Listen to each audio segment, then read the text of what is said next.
Bonjour et bienvenue chez les douceurs de Maëlys. Je vous retrouve aujourd'hui pour une petite vidéo et on va réaliser ensemble un caramel au beurre salé.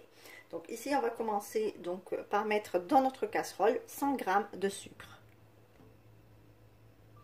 Alors ici je vais venir verser 100 g de sucre.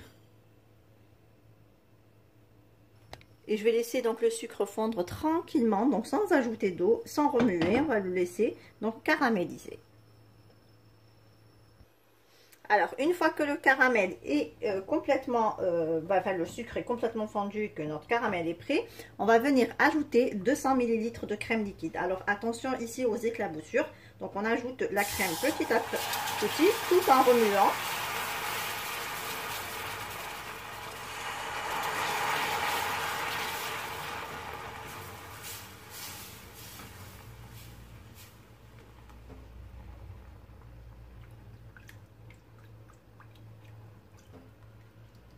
Et on continue à mélanger et laisser cuire encore 2-3 petites minutes sur un feu doux jusqu'à ce que notre caramel épaississe.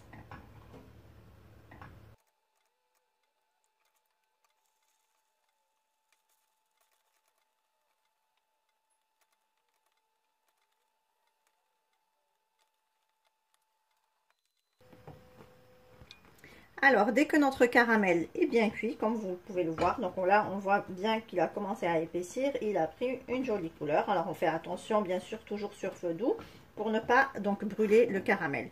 Ici, je vais ajouter donc 40 g de beurre. Alors, le mien, c'est du beurre demi-sel, donc j'ajoute directement mon beurre. Si vous utilisez du beurre doux, donc vous rajouterez 40 g de beurre doux et 2 g de fleur de sel. Je mélange bien mon beurre jusqu'à ce qu'il fonde complètement.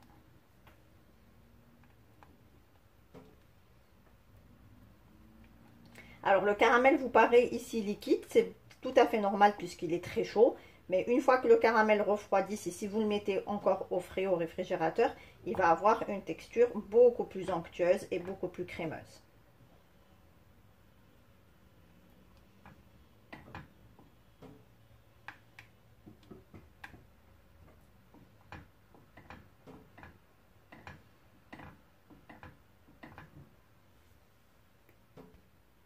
Alors, une fois que notre caramel a refroidi, enfin on ne le laisse pas complètement refroidir, mais légèrement, on va venir le verser dans des petits pots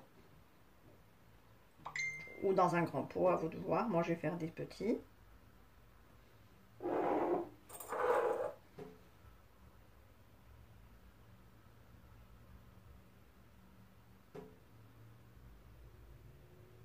Voilà, et on laisse donc refroidir complètement les pots à température ambiante.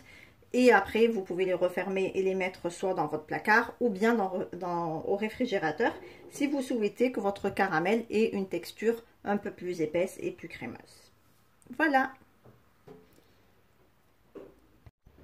Notre recette est terminée. J'espère que celle-ci vous a plu.